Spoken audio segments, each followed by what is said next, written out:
Lietuvos konsulatas ir lietuvių bendruomenė Sankt Peterburge jau dabar rengiasi Lietuvos valstybės šimtmečio minėjimui 2018-aisiais.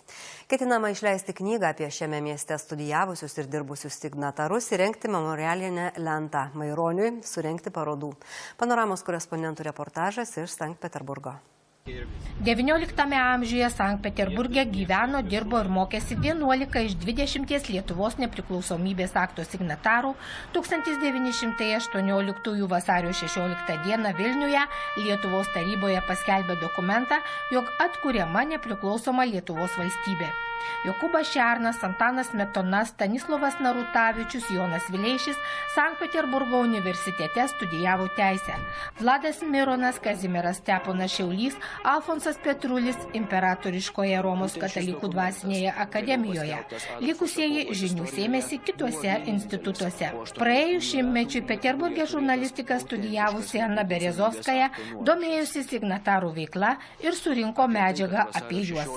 Kadaise išvažiuodamas iš Sankt Peterburgo atgal į Lietuvą, lietuvių poetas Maironis kalbėjo susirinkusiems jį palydėti bičiuliams, kad išsimokslinę svetur ir gavę galimybę grįžti į Lietuvą, jie turėtų tą padaryti ir suvartoti tas žinias savo tėvynės ir tautiečių labui.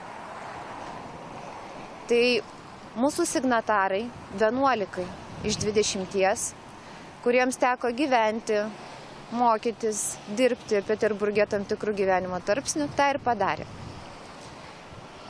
Manau, kad nesvarbu, kur tu studijuoji, svarbu, ką tu parsiveži į tėvynę.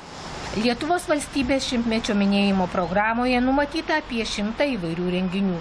Pastatyti naujų paminklų, tarp jų pirmajam Lietuvos prezidentui Antanui Smetonai, tautos patriarchui signatarui Jonui Basanavičiui, užbaigti valdovų rūmus, renovuoti signatarų namus, surengti dainų šventę, pasaulio lietuvių sporto žaidynės.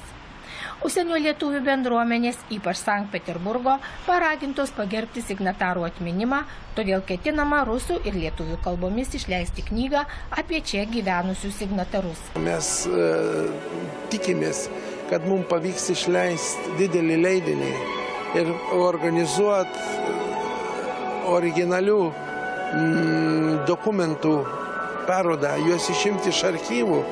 Ir mes pradėjome bendradarbiauti su fondu.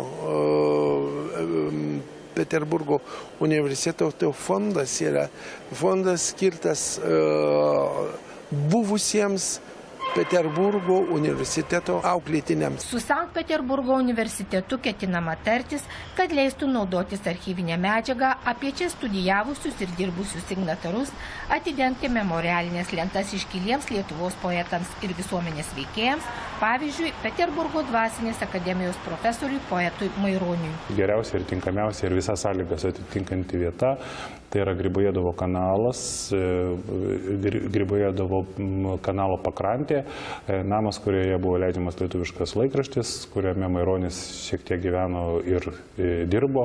Ir manytume, kad jeigu mums tai pavyktų padaryti 2018 metais, tai būtumėm dar vieną labai svarbų darbą atlikę. Jau dabar su Sankt Peterburgo etnografijos muziejumi tariamasi surengti UNESCO pripažintų Lietuvos paveldo šedevrų, kryždirbystės ir rūpintojėlių parodą.